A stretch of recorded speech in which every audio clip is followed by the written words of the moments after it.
Okay. Yeah, let's Okay. see. What's going on, man?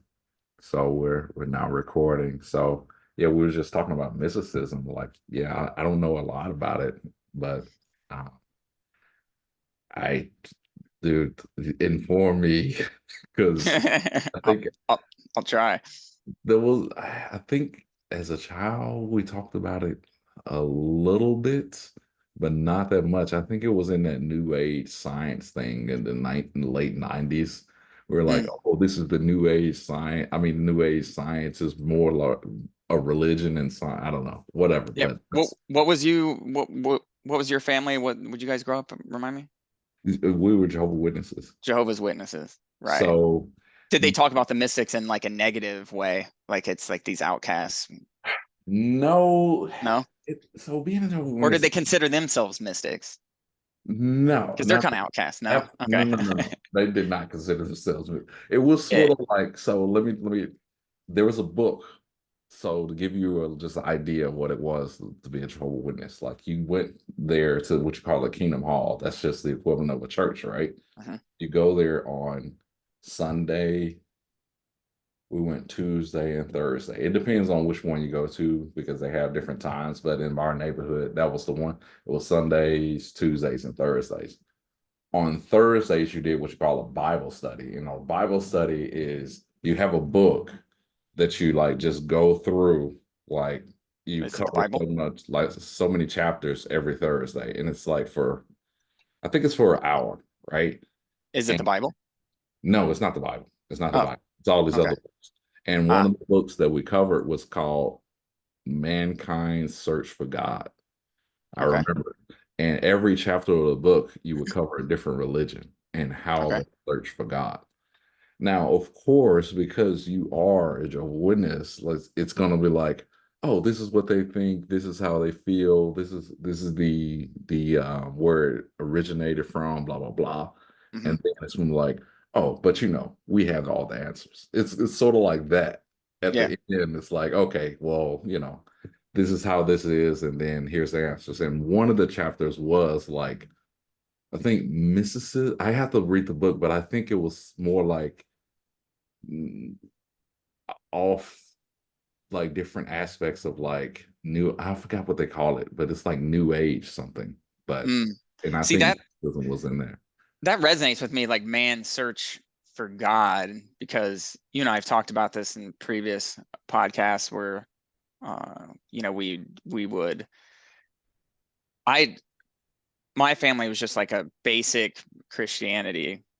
It didn't even it wasn't even like a denomination. It's just like, oh, you have this local church with a cross on it, and you go, and there's no denomination. Like I didn't even know what Catholicism was, or you know, Protestant or Oh, Episcopalian really? or any of the denominations. It's just like there's in these small towns in the Midwest, it's like there's just a church, and it isn't like any type of denomination. Interesting. And uh but then of course, like, so that was my equivalent to like growing up. And then and then you and I both talked about this, went through our atheist stage, and now we're back, you know in honestly like in search for God. And so like when I hear God, um nowadays, like I I've become just so more open-minded to and even accepting to when someone says God. So like a fundamentalist will talk about God, I just start perceiving it in my definition of what God means. Or I just say like we're all talking about the same thing. We're all talking about God. Like if this religion talks about God and this religion, and it's like we're all talking about this one thing. And that where it starts getting into mysticism is like that's exactly what the mystics have been talking about for a long time. So the way I started getting into it, I don't remember what like triggered it, but I started uncovering these Christian mystics where like throughout Christianity, there's been these like mystics who have uh, kind of followed a path of that is eerily similar to Eastern religions like Hinduism or Taoism, Yeah. or even Buddhism. And so like I'm like that's very interesting. They're like they're meditating, but it's called contemplative prayer or it's Mhm. called centering prayer. And Yeah. basically they literally meditate. And then I started going down to that rabbit hole and read this book called, I grabbed a couple of them off the bookshelf, The Cloud of Unknowing. It's this book right here. It's anonymous, and Hmm. it was written in like the 13th century. And the back cover says an anonymous 14th century text is the glory of English mysticism and one of the most practical and useful guides to finding union with God ever written. And so it's like this text that like lasted forever, and it just kept. And so then I started going down that path and uncovering like what the hell is centering prayer.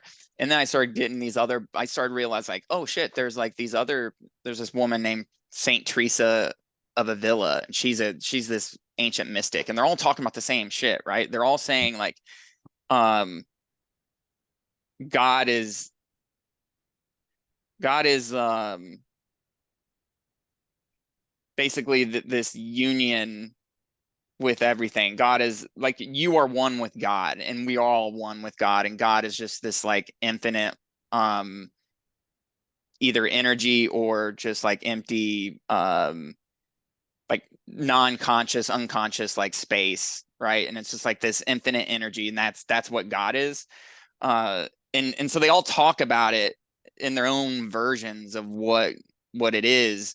But I think like the modern traditional religions have got way far removed from that, and it became really authoritarian and very structured and hierarchical and bureaucratic within all the, like when you go to a Catholic church, and it's just like we have priests and men, and it's very rigid, and you have to do XYZ. And then like the mystics of all throughout history have just been like, no, you can find God within yourself. God actually isn't external, it's internal, and you need to go inward to find God. And so then there's a few quotes, because I got these books, like I've this book called The Little Book of Christian Mysticism that I started reading, and this other book called The Essential Mystics, the selections from the world's great wisdom traditions. And they say like this is some of the like their definitions of what a mystic is, because I Because I was don't. just going to ask you that. I was just It's like, like here's what what does they that say. mean? A mystic sees beyond the illusion of separateness into the intricate web of life in which all things are expressions of a single whole. You can call this web God, the Tao, the Great Spirit, the infinite mystery, mother or father, but it can only be known as love. And so then, uh, does that statement resonate with you? I don't know what it means. Resonates? No, because I don't know what it means. Yeah. So then you, uh, maybe a mystical experience, like mystics, are constantly having mystical experiences, and maybe mystical experience. So then they go on to define mystical experience as a direct, unmediated experience of what can be called the presence of an almost unfathomable mystery, which seems to be drawing me to itself. So you have this like this mystery is beyond name and beyond form. No name or form, dogma, philosophy, or set of rituals can ever express it fully. It always transcends anything that can be said of it, and remains always unstained by any of our human attempts to limit or exploit it. And so it's like this thing, um, where uh, it's like this mystery that we can never figure out, right? You know what that sounds like to me? What, tell me. I don't know if you're gonna laugh when I say it, but look, what that sounds like is I think the difference between like may tradition, I guess you can call it traditional Christianity, is in traditional Christianity, God is like more personal, like he's like it's almost like he's a person, Mm. which yeah, that I Mhm. think that makes sense in my head. I You, don't think about God a lot, but that's how I you think about humanize it, right? Like it's God is humanized, it. anthropomorphized No, in the traditional, Panayas is like it's almost blasphemous to say that because it's not like he's not like like he's not a human, right? like he's what humans strive to be. Hmm. No, not what humans strive to be because they can never be God. But Hmm. I don't know how to explain it. But It's an ideal of what we should be like, of what we can attain to be like, but we will never get there. that's more so Jesus. That's more Hmm. so Jesus. Hmm. God is on another level. Hmm. However, what you just described when you describe mysticism, that sounds like the Holy Spirit, what the Bible describes the Holy Spirit to be. And Catholics have this thing where it's like the God, the Father, Son, and Holy Spirit. I think that's the Holy Trinity. Hmm. Hmm. Hmm. I Hmm. think I'm not a That's right. Catholic though. Yeah, that's right. But yeah, That's right. it's like what you just said, what everything you just said, like the Yeah. mystery and all of that, that sounds like the Holy Spirit to me. Yeah, yeah, yeah. It could be. Mhm. It could be. I mean, that would just mean that yeah, like every religion, every re- it seems like every religion is trying to um they all have their own language for what God is. Mhm. And when you dig deep underneath it, the problem with Catholicism and traditional Christianity is that like going in the going inward, at least traditionally and historically, like going inward isn't the path to God for most programs. Like you have to read the Bible, you have to follow the doctrine, you have to go to church on Sundays, you have to do, take the bread of the Christ, you have to pray, you have to be good, yada yada yada. Um, and that's like it's all regimen, it's all this very like stringent, rigid thing. Whereas like what I've seen is that like there's just been a lot of mystics who have like not talked about it that way. And it's like you go inward. Like this Saint Teresa of Avila calls it the interior castle, where you like it's this long, deep contemplative journey inward of like and it's honestly in the new age talking about it, it's like emotional IQ, you could even call it. It's like it's almost like rationalism in a certain way, where you're just you get beyond your like raw emotions, you become more aware and in tune. You're trying to get to awareness, and you're not like getting trapped in this thinking process. Because when we get trapped in the thinking process, we get into anxiety and depression and et cetera, Mhm. et cetera. And the more we can get in tune with this like awareness, which is, we get beyond our identity. A lot of the mystics say like the identity is an illusion, right? Like the ego is an illusion. Our And so if once we get beyond that, beyond the left brain thinking, and this is what the Buddhists and the Hindus, like they meditate for a lot, or the ascetics, they'll go to a cave and meditate for a long time, and then you get to that state where you're like one with the divine or one with God. And that piece there, I think, was what like everyone is trying to talk about. But in some of the traditional religions, it's gotten lost in the web of translation and uh power and whatever other like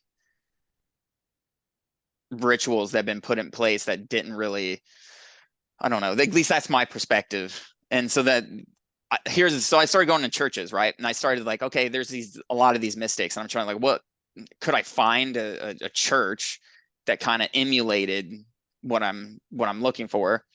And so then there's actually a church based off of St. Teresa of Avila. It's a Catholic church in the city. um I went to it, and it didn't give the same experience of like reading her book. Like this her book, Saint Teresa of Avila. It's called The Interior Castle, and Yeah. 14th century, 15th century, I can't remember, saint. And so that didn't do it. And I went to a local like Vedics, or however you pronounce it, which is like an ancient Indian religion, which is, I think, has some branches off to Hinduism and Buddhism. That didn't give it to me. I went to some Christian churches, and eventually I started Googling around, and someone said like if you want something that resonates, if like you're drawn to the mystics and the mysticism and that, and you should go to a Quaker church.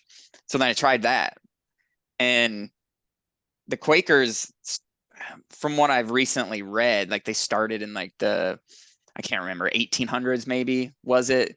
Or maybe it was earlier, 1700s, 1600s in British. And it was almost like all of these, they're almost like, I'm trying to get beyond.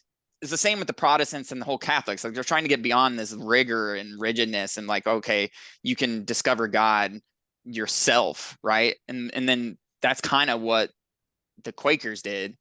But I went to this church and they talk about it in a different language, of course. Every different one does, as we've said, the inner light, they call it in Quakers. And so immediately what you do when you go into a Quaker church is you sit down and everyone's quiet. So you sit down in your little church pew and you're quiet for an hour straight. So it's basically a 1 hour meditation. Mm-hmm. You don't talk to anyone. There's no priest up there, giving his spiel. It's just you come in and you try to get like one with God. And then after that, you kind of go around and someone kind of leads a discussion, but it's very loose. And that really resonated with me because recently there's some quotes from there's this guy named Thomas Keating, and he was kind of like the guy who started centering prayer, which is basically meditation in a Christian form. Mm-hmm. And he has a few of these quotes where it's like, he basically said to say something about God is to I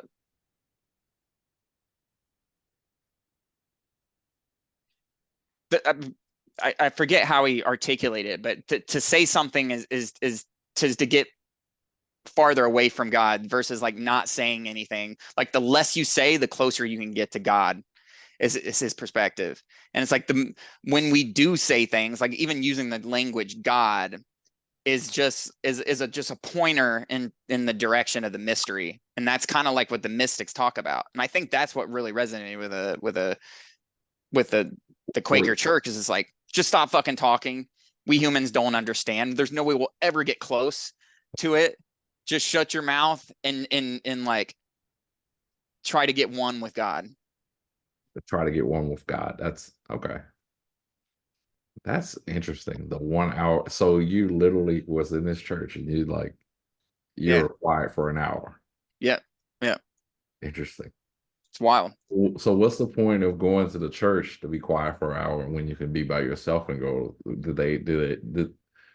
Was that addressed or is that addressed anywhere? Like the I bet fact that it's you're somewhere quiet with other people for an hour, I guess. yeah. I'm I could give my spiel on what I think it is, but I would be curious to hear what they say is the reason why you can't just do it at home.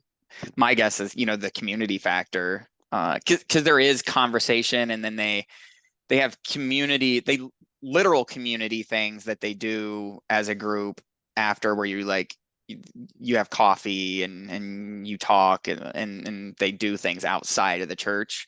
So my guess is it's like, it's a congregation, if you will. Got But it. yeah, I really enjoyed it. Since I had recently had the new baby and this new house, I haven't had time to find a church, a Quaker church out here. I found one, I just haven't had time to get to it. But they call them friends meetings. You can like just look up friends, like a friends, but Quaker church, and they're all over the place. That's what's great about it is like even in Podunk, like Ohio, my cousin found one within 20 minutes of him. They just kind of use like buildings. Some of them have them in churches, but some of them don't. But it's kind of derivative of Christianity. But yeah, that's my current mysticism thing. That So here's my question. I have a couple of questions. So the way I look at it is traditional religion does have a purpose, right? And what I found, and this is just me, I'm speaking strictly from experience. This is nothing I read or anything like that, is that the value is the community. It's like like what is the community like? The community structure, like what are the values that they're teaching? Because I feel like my experience as a Jehovah Witness was that they had the full 9 yard, everything. There was only one thing that I didn't like, but everything it was like what you said about like the inner self, because there was a lot of talk about reading the Bible on your own, understanding the word, understanding what it is, and like Mm, there was hmm. all supplemental material. Like, dude, I have entire bookshelves with all of these books. Like, Yeah. as a matter of fact, I think that contributed to the way, like, a lot of the success I've had in life is like, um, that's how I learned how to read at an early age. It's how I learned how to do public speaking at an early age because, like Mm, on Tuesday night thing was like 2 hours, and like basically you go through like, I don't know, 4 or 5 chapter, not chapters. There's scripture in the Bible, there's chapters, and then there's I don't know. You hmm, go hmm. through portions of the Bible until you complete the Bible, and then you start it all the way over again. Like it's Really? just every Tuesday night. So it's almost like you read something and then you're like, what does this mean? What does this mean for you? And then from the outside looking in, I used to read what other people say about Jehovah Witness, and they're like, "Oh, is Christianity based on being a conscious relationship with God or something like that?" I was like, Oh, I thought I that kind of was, like that. yeah, I thought that was weird, but now I'm looking in, I get it now because it's like, but it still has the aspect of everything of the structure, things you can't do and can do, Hmm. that Hmm. sort of thing. How And old were you when you were doing all that? Do you remember? as far as 9 or I can remember, yeah, from I, like age 4 to age yeah, 18. yeah, Really? Wow. Did yeah. you, when you were a kid, did you find yourself like bored and hating it, or you actually enjoyed it and like look forward to it? Because you're raised into it, it's like Hmm. it was a thing, and then you had your. That's the other thing. Like you had your like social circles into it, and all of Hmm. that. That was a Hmm. whole like. It's a whole nother way of like looking at the world. Like we used to like go to these conventions where you would like meet all Jehovah Witnesses in all the state, the whole state. Hmm. Then these bigger conventions where you would meet them from around the world and all of this stuff. And then there was Hmm. missionaries and like it was a whole thing.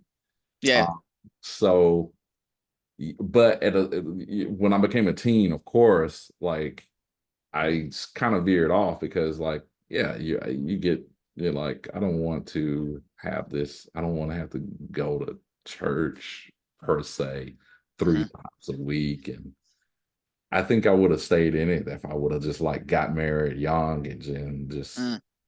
I think I would have my personality. I think I would have eventually gotten bored. Yeah, Um, yeah, yeah. just because of the yeah it's you're I don't know I think so, but it's like how do you do the same thing your entire life? Right. Right. I don't have the answers. Well, that's the problem. Like I was sitting in a baptism at a Catholic church recently, like, a few weeks ago, and they talked about the church that I was in actually is a combined congregation with another one because that one went basically out of business. They didn't say the term out of business, but it kind of felt, and this is happening a lot.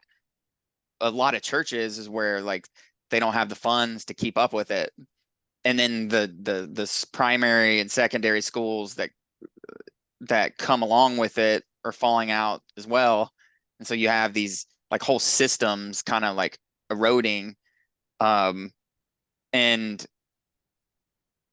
but then you find someone like me and I've talked to a lot of people where like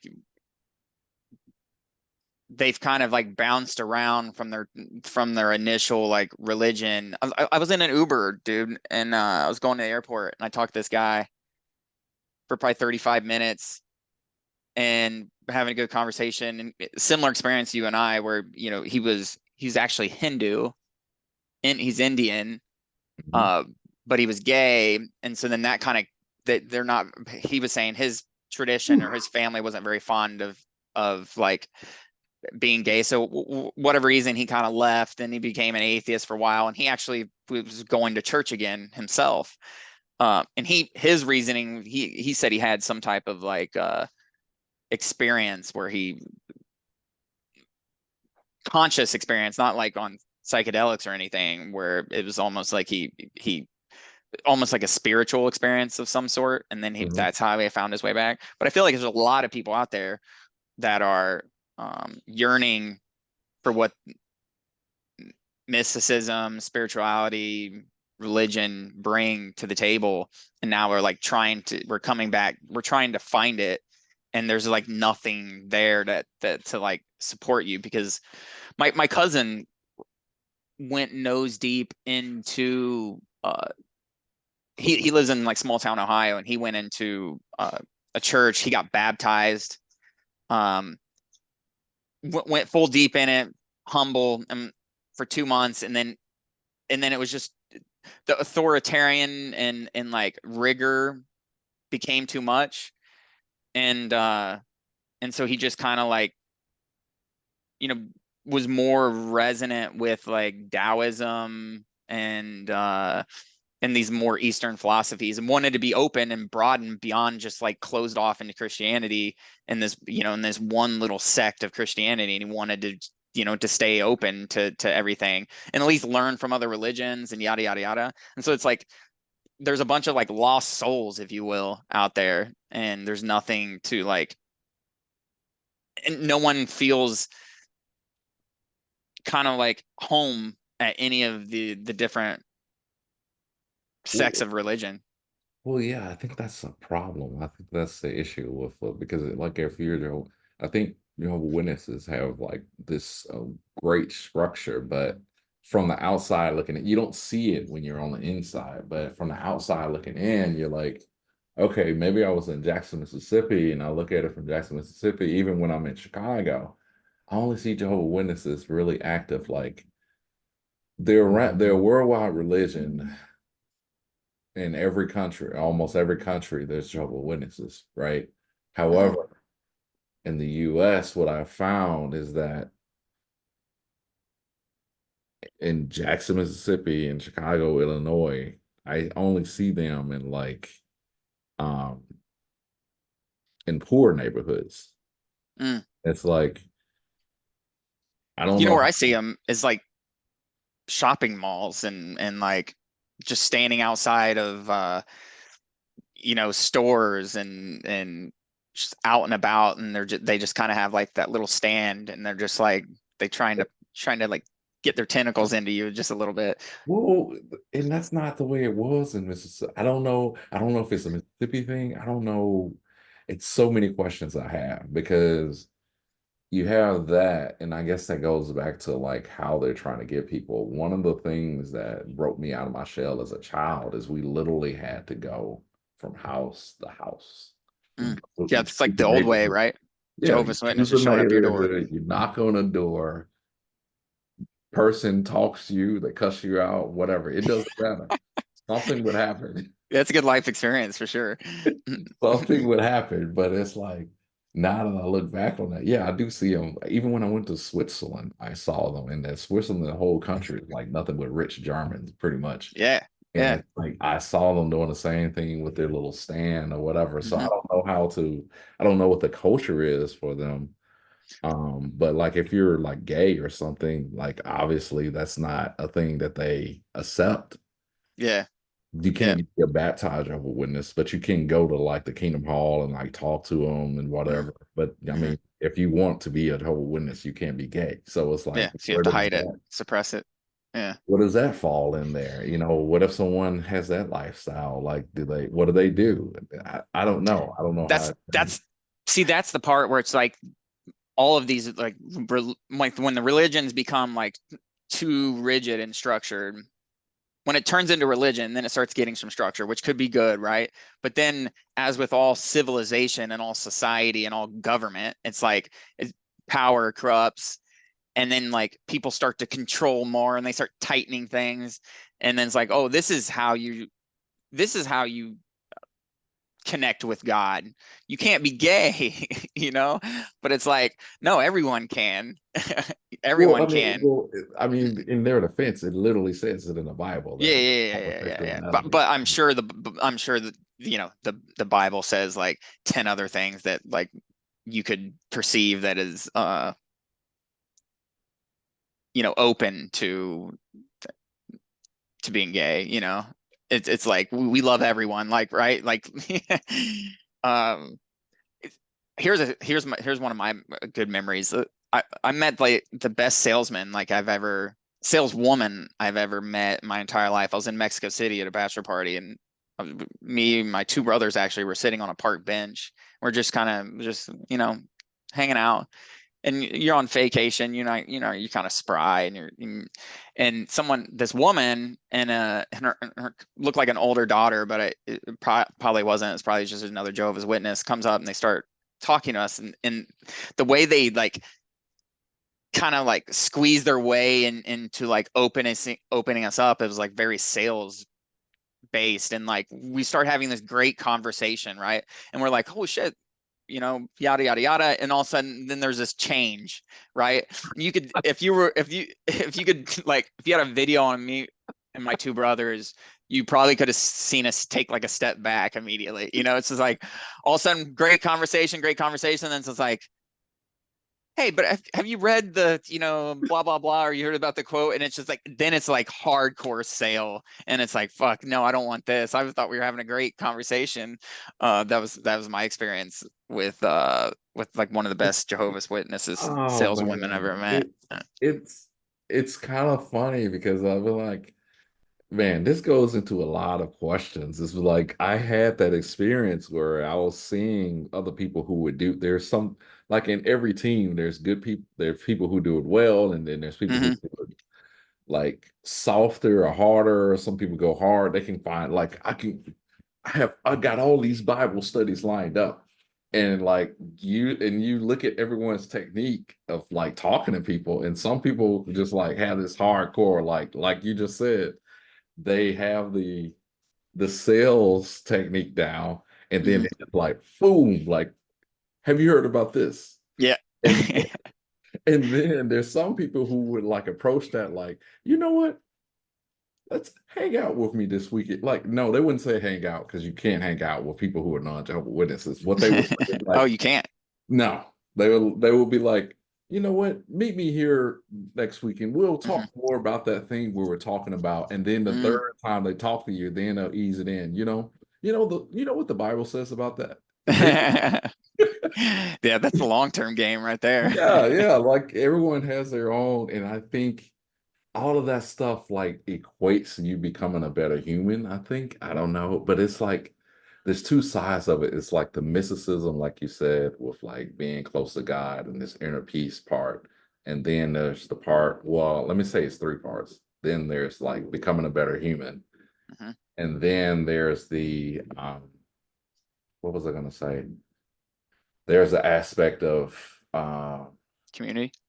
yeah, community. Thank you. That's what Mhm. community, becoming a better human, and then the mysticism. That's the way I Mhm. look at it. Mhm. And it's like, which one is more important, or I don't know. It's almost like a juxtaposition between those three things when you look at it.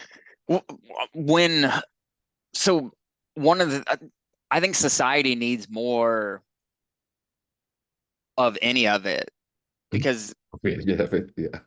I mean I don't know, I think society has just become so, we've become imbalanced logically, you know, our left hemisphere, left brain thinking, we've Mm. just become imbalanced in that way. And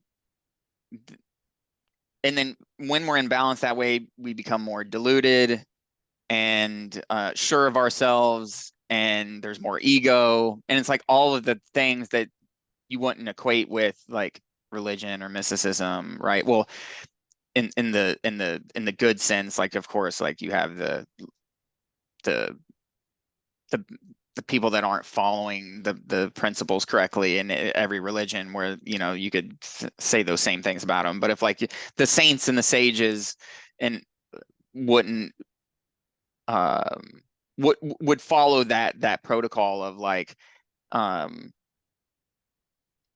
what am I saying? It's more of they'd be following more of a protocol of like, hey, they're not controlling, they're not trying to convert you, they're not trying to make anything rigid. It's more of right hemisphere, right brain, more love, and it's like more of those terms. And versus, and I think like as a society, we keep going probably since Egypt, even maybe in Sumerian times, like it's just kept gradually going and going and getting greater and greater and greater and greater. Now we're in a time where it's just like everything's just super hyper controlled. And you saw it with COVID, where it's just like everybody just wants to start controlling you. And it's like we get in these societies where like everyone in power just wants to keep putting in more regulation. And it's similar, it equates to probably the history of Catholicism, and then everyone like went against all of that, and that's how you have all these sects of Christianity, where it's just like, no, we don't want to be controlled, and we don't want to, we want to be more in tune with like this love, right hemisphere, right brain, and that's like what we need more of, because we're way too imbalanced. We need a balance of both, but like that to me is what we need more of, but we keep going the other way. And if like we don't have religion, we don't have like the community type scenario, we don't have like and you're like, maybe mysticism and like spirituality has grown, and maybe people are having their own internal like self transcendence, but I think we're not seeing it come to fruition in the world at the moment, and I think we need more of it. And so then like I've just found myself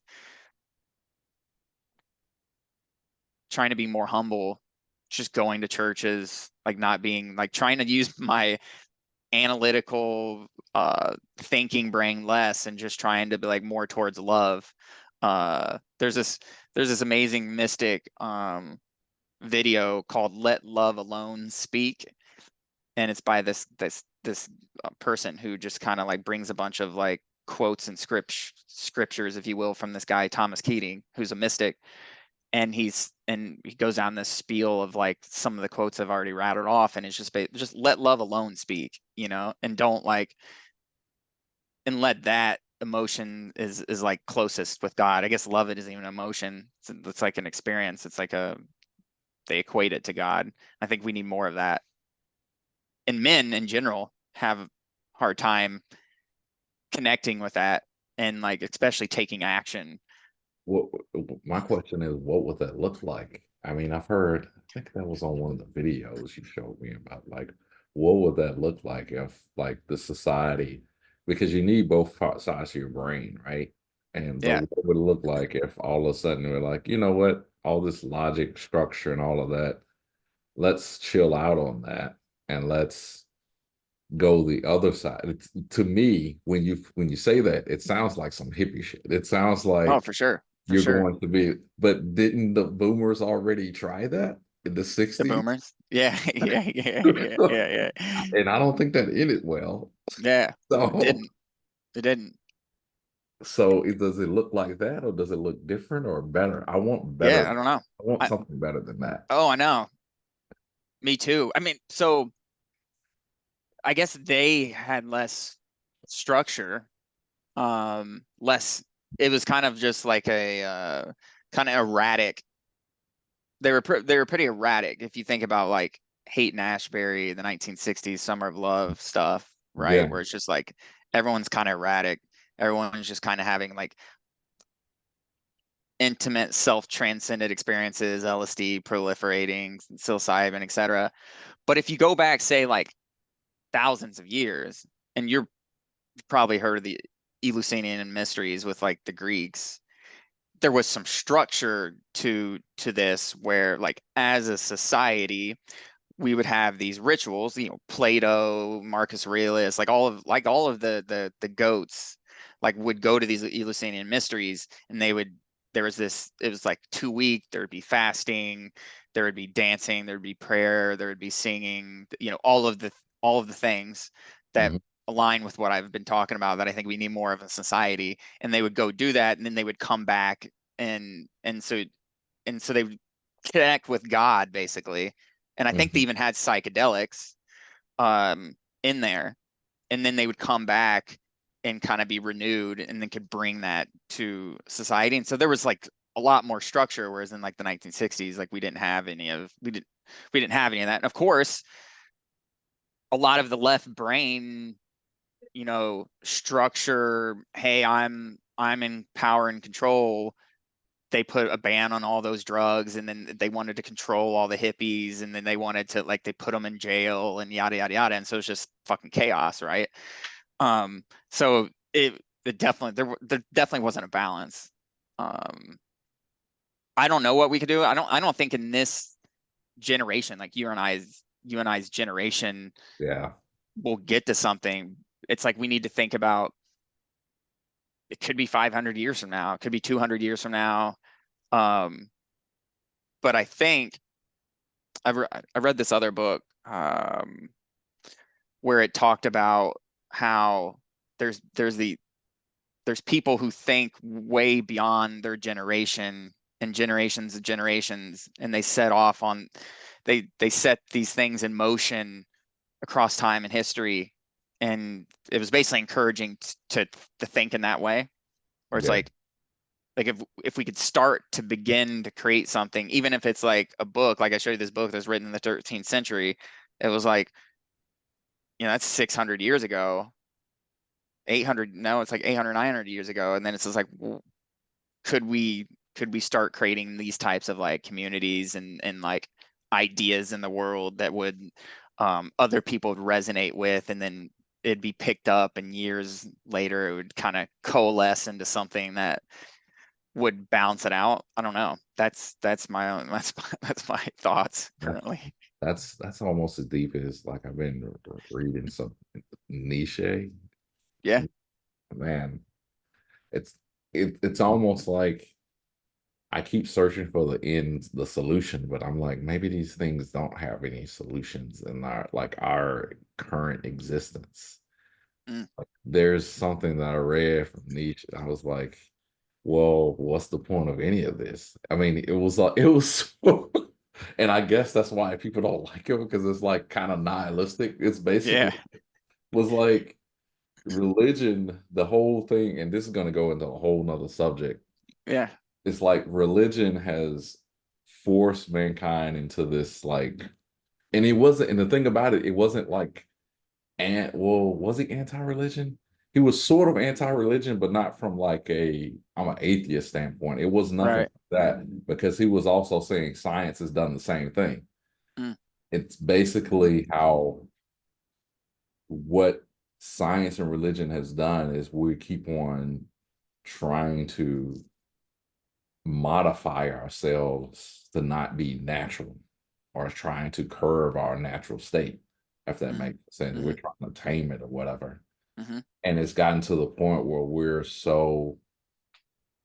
we keep on eliminating what it means to be a human or like thinking of humanity as bad. And I think that's what you were mm, trying to mm. kind of, it's not what you were saying, but Yeah, it's close. it's close. It's sort of It's on the like, same vibration for sure. Mm, well, like it's like if humans, we have these emotional states, and we're like, yeah, it is kind of what you were saying. It's like we have these emotional states that we're like, oh, that's irrational. We don't need irrationality. mhm, We need to focus on the rational, and that's what science does. And kind of religion has done the same thing in a different way. It's like, oh, you can't have sex with all these women. You have to like be married. You can't go if mhm, you're angry. And this, it gets kind of weird if you're like ideological, but if you understand what he's trying to say, it's like, oh, I just can't go out and like steal or murder. I have to abide by these rules and society is set up for us. mhm, And it's not that he's against the rules. It's just saying that like we've keep on trying as generations has passed, we keep on trying to separate ourselves from our natural who we naturally are. And there's a word for it. I forgot what the word is, but mm, the weird word, it's called the aesthetic or something like that. Or I don't know. mm. But we keep start separating ourselves until we get to a point where we're like we're not even human anymore. And then Mm, at that point, it's like, why we probably don't even need to be alive. Why are we alive? Like, mm, because humans are bad and we're bad. yeah, I yeah, think that's deep. it's like because to be a natural human is to be an animal. And I Hmm. think when you look at Christianity, it's basically saying that, oh, it's sinful to do this, it's sinful to do that. Well, those are natural things that you want to do. And science is saying, oh, it's it's bad to be irrational. It's bad to be emotional. You should like think logically, and you think logically until all of a sudden it's like, oh, a computer can think more logically than I can. So let's trust in AI. Oh, 100% AI, and then it keeps going and going and going. Here, And here, I'm gonna get us back. I'm gonna get us to where am I gonna get us to? If I bring this up. So you were talking about Nietzsche, and then I've learned about Nietzsche just through Jordan Peterson. And I've tried to read some of his stuff. It's deep, and since it's in a couple generations before, it's like it's different English and stuff. So he's a yes, tough read, but he's brilliant. That's why I like Jordan Peterson, where he can just kind of like give you his interpretation of it, and so you can kind of uh, that's what it. yeah, grasp it a little bit. But that that resonates. And what's interesting is in this one of these books about the mystics is the essential mystics, the first one, the first tradition that it starts with intentionally is the chapter is called Voices of the First World, and it's basically like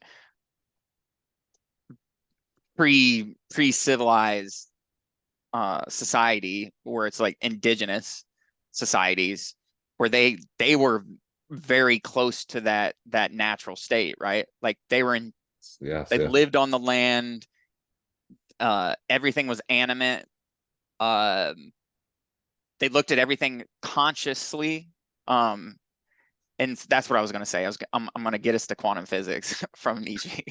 um, so they looked at everything as like conscious, and so he started with like the first voice of the world was like the indigenous, where like they talked about a lot of the same things, and they were in that very natural state. And so if if everything is conscious and there's almost like this universal consciousness, you and I were texting about this separately, where that physicist was talking about like arguing that like there's this like universal consciousness, and maybe everything's consciousness. There's no like uh inanimate objects, like everything has a consciousness to it. That's how like the natives would and indigenous people would think. And it seems like when you get into some of these different religions, they and mystics, like they think about it in that same way. And so I see. and it's like maybe what we'll find out with our logical left brain overbalance is like, oh, we've we've found God, like we've lost God through science and some of these structured religions, but then we find it through like through scientific evidence of like quantum um quantum physics and Boy, some of this like particle physics and stuff. man, you're about to get into the quantum. God. There's, dude, you're opening a can of worms, man. But it's a delusion, right? Like the according to the mystics, like anything we do as humans is only a pointer towards the mystery. Like we'll never understand the mystery, and that's the God. Like and we're all one. But that's what quantum physics says, right? No, not at all. I mean, there's an underlying But energy. however, Yeah, I right? mean, you can say that, but that's what I will say is there is that mathematician that I showed you. He Penrose, right? is thinking that way. Hmm. Like that's he's here's the thing about real scientists and mathematicians like him. It's like they're saying this is what I think it is, and he's saying the exact same thing you're saying.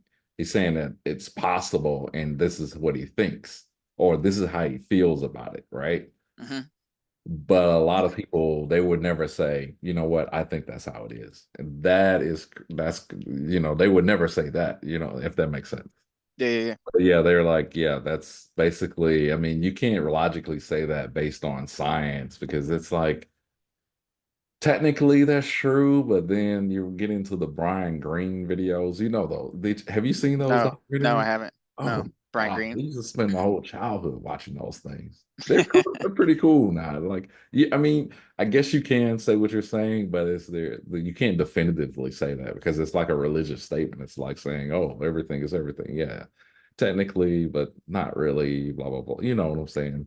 Yeah, isn't that the problem, right? That's where I was saying the mystics are saying like, whatever we say is just a pointer towards a mystery, right? And like we're never going to get to it. You know what? That makes sense. That does make sense. But even the word God is it's us trying to articulate God, but we're human, right? And that's the problem is there's hubris that comes with human because we think we're all intelligent beyond everyone else and all species and yada yada yada, and we have all this control, and then that gets us into trouble. Uh, but so if everyone, the Vedas have this quote where they say that the truth is one, but the sages call it by many names. The truth is And one, but the sages call it by many names. Okay. yeah, that's what I think's happening across physics, quantum, native people, mystics, etc. It's like we're all like there's this mystery there. There's a truth. We're all like in a literal way, we're all like in some type of frequency with it. Um, and we can't really put our hands on it and we never will. And to me, this is why we need religion. This is why we need ritual. This is why we need community, because we as humans are so fallible. And the more we just kind of get caught in these thought patterns and we get wrapped up in these emotions, and it gets us farther and farther away from whatever that mystery is. And so it's like we need them to kind of get us back to that mystery, um, as close as we can. And that's how society would be better. But religions did that traditionally. You know what? I think I agree with that. It's the only thing that I would say is kind of cringe is when people start saying quantum physics is because quantum physics is a discrete thing. It's it's weird. There's certain aspects of it that are weird, but and this is it's hard to take. I'm glad we're having this conversation because I never said this out loud. I've always thought it. Like I spent my whole life listening to those Brian Greene documentaries, and then because they talk just like this, like it makes sense. It makes logical sense. There again with that word logic, but Yeah. then the other dude, it's a Japanese dude who says the same thing. And while I think that what they're saying makes sense. It goes into this realm of, are we talking about science or are we talking about mysticism? And I'm okay if the conversation is mysticism, but I'm not okay if you're trying to like say quantum physics is mysticism or this is some kind of because we understand what's going on. We just don't understand. We don't no, we know what's going on, but we don't understand what's going on. Does that make sense? We mathematically think we understand what's going on, but we don't understand. We can I describe feel it. like that's a better way to describe it. Would you agree with that? Yeah, we can describe what's going on. I mean, I can describe what's going on with my words, but it's like I don't understand why it's happening. I don't Yeah, understand yeah, why these things do the things they do. Like there's certain aspects of it that even in that video where remember that video you watch about the CIA oh said yeah, something yeah. like that. And he said something in there, and I'm like, that's what all the everyone always points to, but there's really nothing mysterious about that. It is something mysterious about that, but it's not that because we know what happens. It's just that when you look at quantum physics, it's hard to explain because it is weird. The whole thing is weird. But that's the problem, right? Like when you say that's so I have a problem with saying that, like we know. Like to me, that's when hubris comes in. It's like human hubris, right? It's like, do we really know? Well, Or what do we know? We know that like when if I drop a piece of ice on the floor, we know it's going to hit the floor, right? yeah, but we don't That's what know we know. in our and so within our perception, our human perception, that's what happens. But right, like, but another species in the same situation may see something different. Like, let's say a fly. Do they see the same thing? I don't know. Is it the same experience, or is through their perception? Or it's like you get someone, here's a better example. You get a human that has like uh left or right hemisphere damage, and Hmm. they perceive something completely different. Um, time and space start changing to them, and it's like people like schizophrenics, for example. And it's like, well, what is going on there, right? Like that same ice, they may see it in like super slow motion, and or you have like a psychedelic experience, and like time basically evaporates, and it's like, well, what's happening there? It's like, do we know? Like, is it Well, something that is similar to Interstellar, where like you're in a different dimension? Um, the thing is, even if okay, let's say we don't know, then I mean that's still we're still in the same place, even if you say we don't know. well, that's what I'm saying. Is like saying we know, like we don't really know. We know in What this one happens in our dimension, world?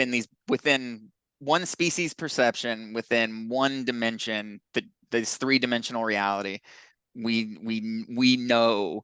But maybe we don't even know, because like over time, like science is constantly evolving, where like even our greatest minds ever are like, we're wrong. And it's like we're just constantly learning, and we're on a constant pursuit to the truth. This is what science is, right? And then we're like slowly gathering more evidence, and it's slowly changing the truth, and it keeps like evolving. um but maybe what we think quantum is now, or this is the first time we're bringing up Terrance Howard. Maybe gravity isn't real. Maybe it is just like an output of electricity. It's our electric. We're electric beings. We're an electric universe. Maybe it's an outcome. Gravity is just like a force of that, right? Like maybe it is. Well, so here's the problem with that line of thinking. Maybe you can if you I like you know what Sabrina does a good amazing job of handling this. She's like, okay, maybe that is true, but we have no way of knowing that. All we can deal with are what of our human experience. So Mhm. it's like, how do I use that information? That means like I don't like that I can't do anything with that. Yeah, yeah, yeah, yeah, yeah, yeah. I No, we have can't to.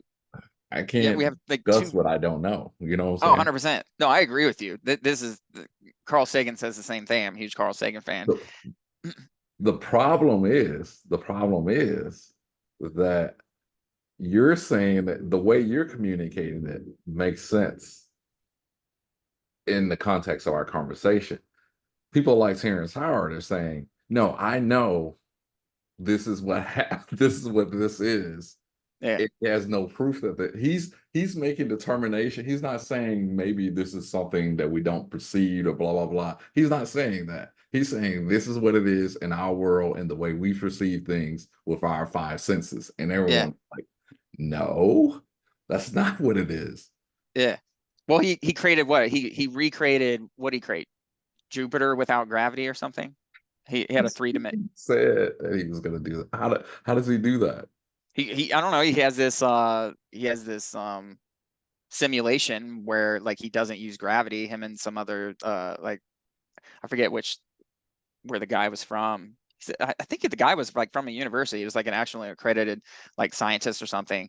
Like they recreated Jupiter or something, some planet without gravity, and him and so he this is all shit that I can barely grasp onto, but he says that gravity, there's no such thing, like what we're calling gravity is just the reciprocation or the after effects of electromagnetic waves. We're like all waves, like particles are 99.9999999% waves, Mhm. right? And that's when we start getting into quantum, and he basically says it's all like reciprocal energy. You have two and it's kind of like yin and yang, right? Like the yin and yang signal. That's essentially what he's describing, is like you have your like electromagnetic poles, and then you have your waves, and then like at a quantum level, and then like at a cosmic level, that's essentially how everything in the fabric reality is essentially maintaining. He's saying gravity is the effect of that, where it's like you have your electricity, and then it's just gravity is just like electricity reaction, action and a reaction. And to me that it resonated. Now How does that resonate? Where's the it math? Where's the science? this is the problem though. Like math is what we've been talking about. It's the left brain, logical, Oh, come rational. on. Like I said, he's talking in our world, right? Our world is controlled by math. You can mathematically describe something, right? He's Yeah. he's not saying there's, well, you know what? Forget about the math. Forget about the math. Where's the science? It doesn't cooperate. It doesn't cooperate. I'm not saying that word right. Corroborate. Yeah. That's the word. It doesn't corroborate with everything else we know about electricity, gravity, electrons. It doesn't fit with the fundamental forces. It doesn't fit with the strong force. It doesn't fit with the weak force. It doesn't fit with no Which part? scientific experiment. Which part doesn't? Well, what he was saying about, I think it's the electric universe, how gravity is something electric. I can't even, it doesn't make sense. And if you understand how physics work, it doesn't make sense. If we understand how physics has been, so here's what I'm trying to do. I started reading this book, and I'm just trying to open my mind and think like, what if we are wrong? What if some of what his hypothesis is, we have these fundamental predispositions, these fundamentals, our fundamentals are off, right? And so like in the first two chapters, like I read, one of the things he gets into is that whole 1 times 1 equals 1 thing, right? And so here's what I understand after reading his book, and it resonated, right? It's like, okay, the only reason 1 times 1 equals 1 works is because he calls it, we've created a rule called an identity property in mathematics. But he says an identity property is basically they create this rule, and it's like 1 time or divided by itself or times 1 or whatever equals itself. I don't know what the hell it is, but what he's saying is the identity property 1 times 1 equals 1 is it's opposed to our 3-dimensional world that we experience in our daily lives. It's a 2-dimensional thing. It's like, oh, we're going to create this property that like throws in a like, oh, if this happens, then it's just this, right? It's this 2-dimensional in reality we've created as mathematicians thousands of years ago. And it's like 1 times 1 equals 1. But in a 3-dimensional reality, every action has an equal and opposite reaction. On each end of the equation, it's supposed to be balanced. And so 1 times 1 Right. can't equal 1 Who says it's supposed to be balanced? in a 3-dimensional world based off the fundamental properties of the laws of nature. What are the fundamental properties? So it's a loop because he's saying, Well, that's what he's saying, that electricity, like if you look at, I'll tell you once I read the book and we can jump on another podcast and we can break down what he says. But I mean, he wrote a book on it and he breaks it down and he has like, well, it's logic is illogical because he's saying math. Okay, there's two things. There's two things. He's saying, okay, and because I understand the concept, he's saying that, okay, 1 times 1 can't equal 1 because in our world, like we live in a 3-dimensional space. I get that. Then you go back to like, oh, this is how mathematics works, blah, blah, blah. There's two things that the first thing is like, if you go back in history and math is not something that is like, it's almost like a fish in the ocean saying, you know what, water is bad, but my water is better. It's like he's saying that they are wrong because they have a mathematical construct, but then he's using another construct that is based on the same logic. That when you use the terms fundamental properties of nature, what are the fundamental properties of nature? Okay, well then if you think about the fundamental properties of nature, someone had to discover that, just like someone had to discover math. So it's almost like what like all he was the using the plutonic solids is what he was using, if I plutonic remember from. like, Yeah. and then yeah, the other thing to that is, okay, let's say that you do say 1 times 1 is 1. How does that Well, he help? says 1 times 1 is 2 is what he One corrected it times as. two, one. That's If what he 1 corrected it as. times 1 is 2, then extrapolate that. How does that work with all the other numbers? How That's does what he that gets into that I haven't gotten that chapter yet, but how and then if it works with all the other numbers, then show us how does that help civilization? What do we build? If you can't build anything off of it, then what is the use of it? Why are you trying to like rewrite something? And and to then me, this is where he gets into. So I'm gonna read his book and I'll get back to you, but I'm 3 chapters in. But I think like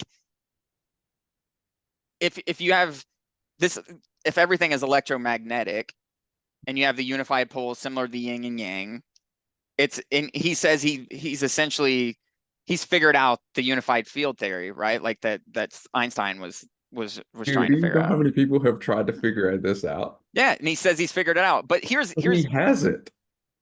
have you read his book? No, I'm not gonna read his book. Wait, That's the problem. See, this is the problem though, Quincy, right? no. Here's why I'm not gonna read his book. Why Because not? everything he says, he doesn't understand. I can go through his video and show everything that is wrong. And then it's like, why do I have to continue going through this, figuring out? Because in that podcast, it was like I found a couple of things that was wrong right off the bat.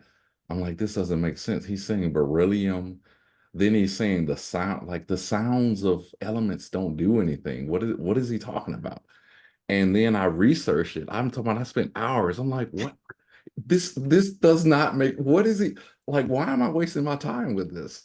Well, he says tones, right? Like, so if you have the way the periodic table, right? It's all, it honestly goes back to that fundamental, like every action has an equal and opposite reaction, and that's electromagnetic state. This is the fundamental like state of nature of like cosmology of like of the fabric of reality.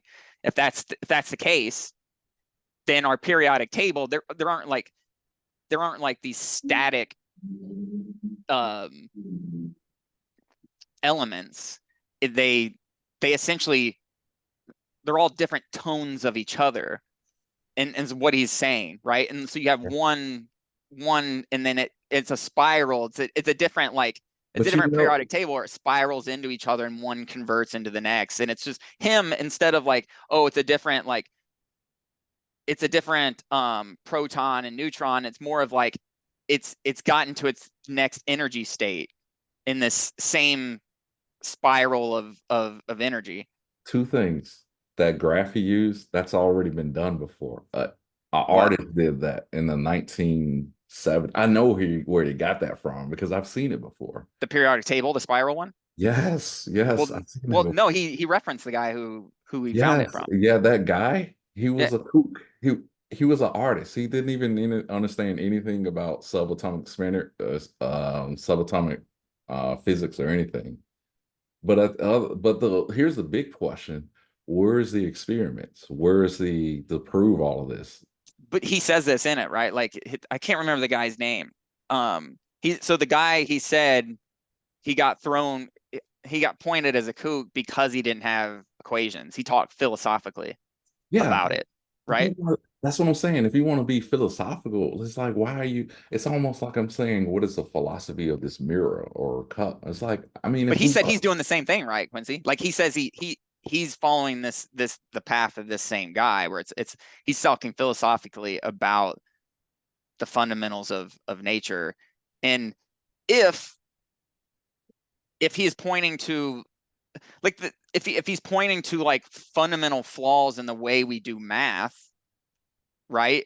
And um in the ways we think about the base reality, and we've built everything off of that for thousands of years, yeah. then we could hypothetically be in this situation where we're like, oh, we're just in this constant loop of everyone's a quack, we're disregarding it, and it's like, oh, we know we got it figured out, we know it already, But and no we one, don't get anywhere. We need people like Terrance Howard. We need people like him because then we do need eh, people like Terrance Howard because we're having this conversation. eh. In the conversation, we're like, he's not contributing to. There are scientists who are working on this kind of stuff, who have experiments. They are questioning. They are like physicists slash philosophers. There are a lot of people who do that, but Maybe he will help progress. Like, oh, you're wrong, oh, Terrance, in he's this not gonna way. that, Maybe he there's will though. nothing he's doing that's going to help anyone. So there's this guy, Carl Sagan, pointed this out to me. And we can end soon because I know there's this quote. I wrote this article about um You wrote an article about Carl Sagan. yeah, how to use science more gracefully in business and life via the ghost of Carl Sagan is what I called it. You know what? I did the same thing. I Really? wrote a similar article. No, I'm on the same page with you, but this Terrence Howard stuff, no, like I don't I can't figure it out. It doesn't the dude is a quack. That's the word though we use, right, to dismiss someone immediately, right? Like we use that word. But I didn't We call dismiss him someone. immediately. I Did you watch? Did you? know that that Oxford video I showed you? Yeah. That was like last year sometime. And I watched the Yeah. whole thing and I was like, Did what are you talking about? And so I Googled the stuff and I was like, I didn't even know I didn't even know electrons and stuff had tones and stuff. I didn't know, like, you know what I'm saying? yeah. And then Yeah. the more and more I learned, I was like, okay, then they So are was he right? no, he's not. What he's doing is he's using it. No, he's not right. He's it's hard to explain. Then that thing he used, that's sacred geometry. Have you read about sacred geometry? Um, not a lot, but You need to get I talked to you sacred about geometry. biogeometry. And I told you to look into that, and so I understand what biogeometry is, and it's basically leveraging the energy of the world through shape.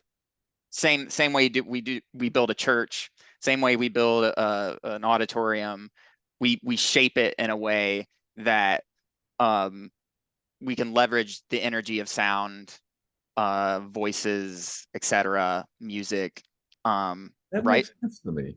Right. And so like biogeometry is essentially creating patterns and shapes to kind of like harness the energy in a more beneficial way to humans.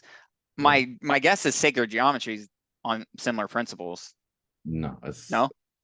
no sacred geometry is, dude. I've been down a path of sacred geometry, then electric universe. Because I was always fascinated by the electric universe until here's the thing. It's so like the things they make sense until you get into like the science of it. It's like, ah, man, you got to read up on sacred geometry. Then I think you'll understand more about Terrance Howard once you understand sacred geometry because it's almost like number theory. But then when you get to a point, then it's like number theory, and then all of a sudden they started saying some stuff that's like, you know what, I have to go back to my sacred geometry stuff, man. Yeah. It's weird, man. Like, but it's mathematics until it's not. Yeah. Yeah, I'll look into it. Oh, I found this quote from this guy named Fred Hoyle. Carl Sagan talked about in this book, Demon Haunted World, one of my favorite books. He says, this is direct quote from that book. He said, one of the most productive astrophysicists of our time has been Fred Hoyle. Sometimes he succeeded by being right before anyone else even understood that there was something that needed explaining. Sometimes he succeeded by being wrong by being so provocative, by suggesting such outrageous alternatives that the observers and the experimentalists feel obliged to check it out. But in many instances, what is wrong is partly right or stimulates others to find out what's right. And I think that's what like Terrance Howard is doing. Well, I would appreciate that if Terrence Howard would like there's thousands of years of real physics and real experiments and all of that kind of stuff. You can't just go into something and not know the fundamentals of it. Like not know the fundamental. Like it's almost like, and I say this with every subject, it's like you can't say something is wrong until you understand it because you can't say something is wrong that you don't know about until you understand how it works. And then you can say, oh, okay, I understand physics and I understand these things are wrong about it. But the way Terrence Howard speaks, he doesn't understand the basics of like what we understand about physics, first of all. Mm-hmm. Once you understand that, then you can go back and say, I mean, okay, let me rephrase that because that's wrong. Someone could not know anything about it and say something that might be right. What I'm saying is that it'll give you more credibility and it'll make more sense if you were like, okay, so I've been through because there are physics who have done all the work and done like this mathematician that I sent you. They think this dude is there's some people who are like, yeah, this dude is what is the word? A quaker or a A quack? quack. Yeah. That's the They word think they this throw when they get they're not people saying want to diss me for. they're not saying he's a quack, but there's like that's bullshit. And what he's Mm-hmm. saying is that our consciousness, and this is more aligned with the mysticism stuff that you were talking about. Mm-hmm. He's saying that our consciousness is not computable. Like in Right. other words, AI is not. Have you read this? It's called Penrose. What you sent me, I read an article about. He wrote a book about it, and yeah, I read a little bit into it. Where he's basically saying there's a universe. He's proposing that there's uh A a universal universal. concept Yeah, that yeah, is yeah, equated to the quantum world, which yeah. and the stuff he's saying makes sense. But the stuff here, like, dude, if you get the transcript of what Terrence Howard was saying in that interview, it sounds like a child talking. That just Yeah. and I'm like, how did I take this seriously? And then I was like, oh, okay, I remember that from Brian Greene. I remember that from that drawing he did. I remember that because I was into all of that. And then I remember electric universe theory about like how gravity is caused by electricity. That was interesting, but it just no one is able to do anything with So it because it's your making problem is he's just talking philosophically and he doesn't have hard evidence for it. But it sounds like the hypotheses he's tossing out are valid. well, he didn't toss out a lot of hypotheses. He doesn't even use the word hypothesis, does Right. he? He doesn't. No. He says this is what he knows, which is already a problem. Well, in the book, he phrases it more in a scientific way like that, where he's just he's claiming he has access to intelligence, right? And it's like How do I listen to someone like that? I've gotten into this whole woo woo world where like you talk the video we talked about, the CIA, what was it, this Project Gateway, what was it, the Yeah, CIA Project Gateway. And I'm into all project. that stuff. Well, in that, so like it was called Did the CIA Discover the Spirit World? Right? I started digging into that, and the CIA, according to that, uh, allegedly like less than 1% of the population are basically psychic, and they have access to like this a different dimension.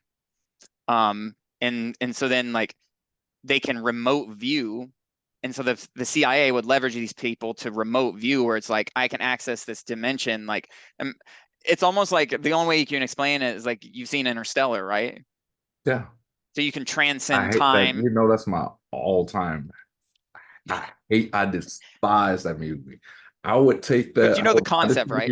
it. Yes. Well, the concepts of like transcending space and time, Yes. um, by being in different atmospheres or being in different dimensions, say the black holes or whatever. Which interesting, Terrance Howard had a different perspective on black holes and said they aren't black holes, but we'll Oh my. digress on that one. Um, they in that it's like you are transcending time and space, and and so they leverage these like remote viewing people, and I've always been skeptical of these remote viewers. I get into the weeds of like I'm basically a modern hippie to a certain extent, and so I get into these, and my younger brother is even more so, and so he gets even wild into some of this. But like in some of this, like there are people that I'm skeptical of, and I think they're charlatans. And this is what Carl Sagan warned us against: is like if we don't have the demon haunted world is a way where we aren't thinking, we're very credulous, and we aren't putting things to the rigor of the scientific method, and Yes. right, right.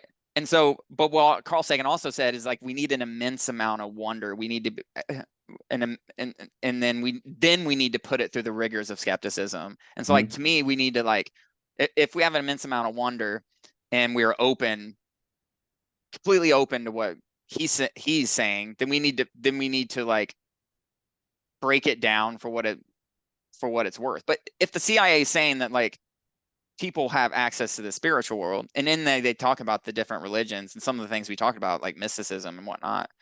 Um, if there is such that in interstellar, say in quantum, in quantum physics, right? Like there are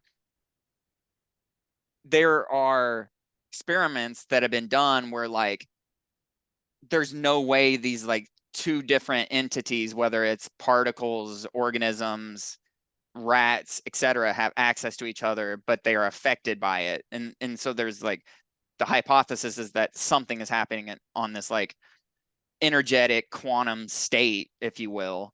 And so if that's kind of what this is, just what I think they were describing in this like spirit world. And so could people remote view? Could people like I could go to Germany and see what's happening? They say they had evidence from it in this Project Gateway. And and by the way, Quincy, if any of that is right, that fundamentally opposes every single No, it law of doesn't. physics. It doesn't. Right? Right? No. No? Okay. Wrong, wrong, wrong. Mathematics, all of it. That's the way I understand it. No, it doesn't. It does. Well, So here's the thing. so it I could. believe, So yeah, remote I viewing, believe you're it's saying, totally possible. I believe okay. all of it's possible. I'm not like you. You're talking like I'm like opposed to all of this stuff. Like every kooky idea is not the same. If Mm-hmm. that makes sense. Yeah. If there was a psychic and he could like go to Germany and remote view, it wouldn't be opposed to what we know. There's a lot of things that math and science can't explain. I'm totally down with that. Like if someone said they can do that, I'm like, shit, let's go. Let's do it. Yeah, Like yeah. I'm down.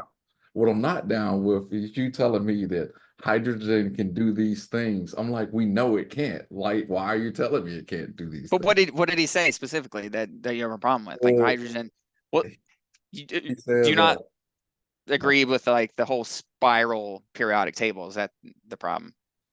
Well, Walter it's Russell was the guy's name, by the way. That Russell. Yeah, yeah, I yeah. kind of figured that. It was a Russell guy, but it's kind of complicated because some a person from the outside will say that I'm splitting hairs because I do like fringe science. I love fringe science, but it's like when I can spot when someone is just not they're not using science. Like you can say that, hey, someone can remote view and all of that. That's spiritual world. The spiritual world has nothing to do with a lot of things that we see in everyday life. Hmm. But then you put that onto Terrance Howard, and Terrance Howard is like he's saying that he can do things like build planets with electricity, like electricity was of gravity. I'm like, you don't think that 1 million people have thought of this before? And we've tried this. There's 1,000,001 YouTube videos, electric universe videos that's already out there. Mm, There's already scientists who have gone down that path and was like, there's nothing here. Like, mm. and what makes Terrence Howard to come up and say, you know what?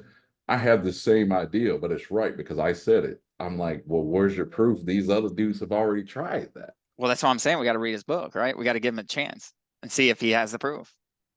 Okay, well, you read his book and I see. am. I am reading it. I'm gonna read it. I'm gonna Well, finish reading it. then he said something about how something I knew that was right off the bat wrong, and like, why don't you just read an organic chemistry book? Like, you know that's wrong if you understand science. Like, if you did the experiment, you would know Hmm. that beryllium cannot do something. He said it does something with water. I'm like, beryllium doesn't do that with water. Like beryllium is one of the only things that Hmm. can't phase with water. Then when he talks about DNA, he says something about the thing gets into your body and it unravels the DNA. I'm like, that's not how that works. The the reason why that's toxic to you, he gets the point right that it's toxic and it's toxic, but then he's like, it unravels your DNA. I'm like, nothing unravels your DNA. You just stop the cell from working. That has Hmm. nothing to do with DNA. I'm like, does this dude understand DNA or is he Hmm. just Hmm. talking? Yeah. So he could be wrong on a lot of things, but maybe he's right on some of the things that could progress science. Maybe, man. We'll see, man. I want you to read this book, man. I mean, because I heard his speech a couple of years ago in Oxford, and then I was like, and then I discovered he surprised me because everything has a frequency. Everything does have a frequency. Every human has a frequency. Every atom has a frequency. Every electron has a frequency. He is right on that. But the only way that people who know this have used it to make like songs and stuff, Hmm. but they never like it's not anything that's like useful. And he was saying that you can like like do these other, I was like, what is he talking about, man? Well, if everything is a frequency, wouldn't the whole like periodic table thing make sense? Like if everything is a frequency at that like universal level, and it's he what he call it? They're they're different states. Forget what he called it. He phrased it as, but like it's just a different state. Like it's frequency under a different state. Uh, and if that's the case, that part resonated with me. If we're all energy, as we know now, like particles are 99.9999999.9% energy, then if something if that energy just gets transmuted into a different state, right? It's just it changes into a different state um because it's going through its natural rhythm. It's like that part kind of resonated with me. And then and if that's the case, if we're all frequency and it's going through its natural rhythm, then you can transcend time and space if you're on that frequency. You're talking like that guy, that the Japanese guy.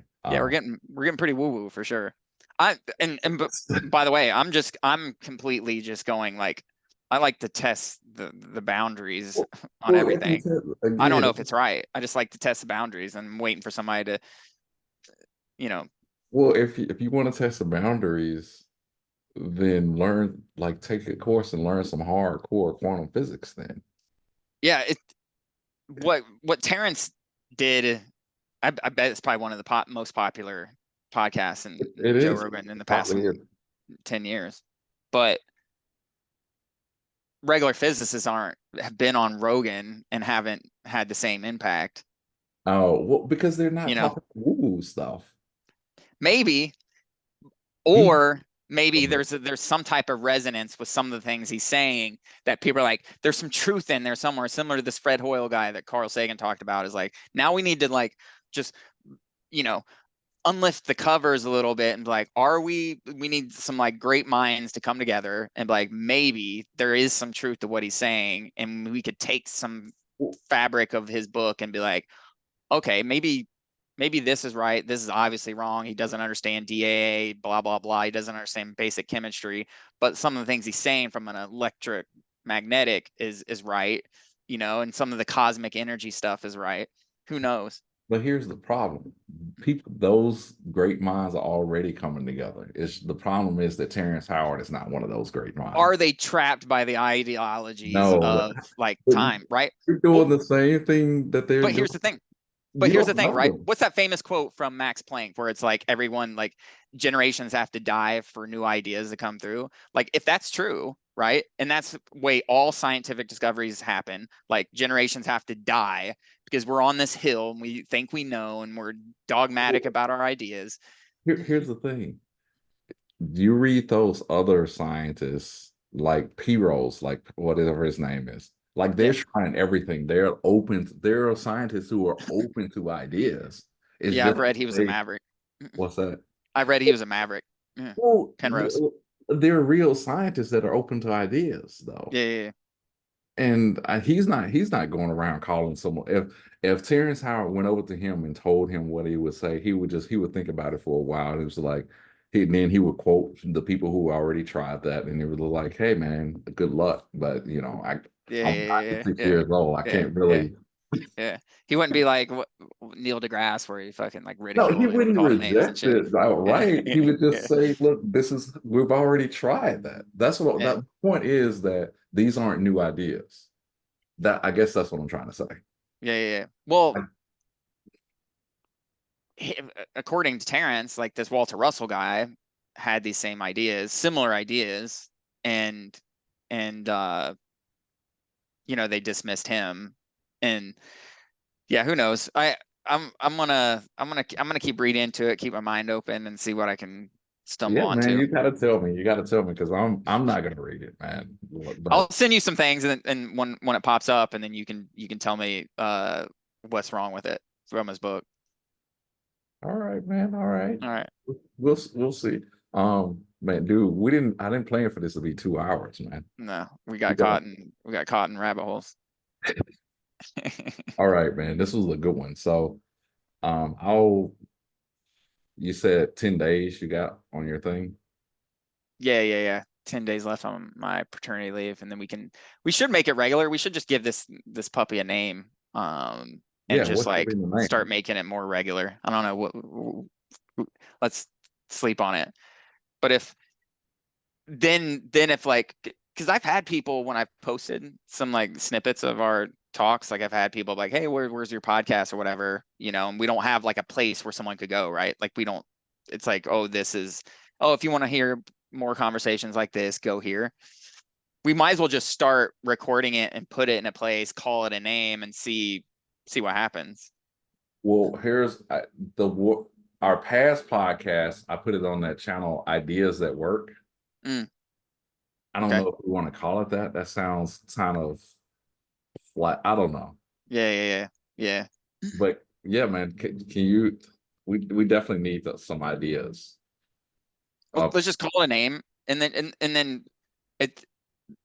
Also the problem is like that is usually you have a lot of videos, right? Like if we could just have it just like you and I talking about these things, give it a name, give it an image, and then we'll just drop them on there, and maybe nobody listens, maybe 20 people listen, but if Dude, people are gonna listen to this podcast. I have a feeling, man.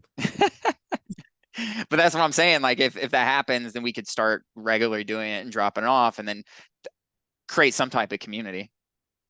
I, You know what I mean? I'm down. All right, cool. All right, well, I'll sleep on it. My wife and my mother-in-law's coming over in a few minutes, 30 minutes, an hour, and we're spending All the right, night without the kids. all right, man. All right. So yeah, read that book and let me know. Yeah. All right. We'll talk later. All right. See you, Quincy.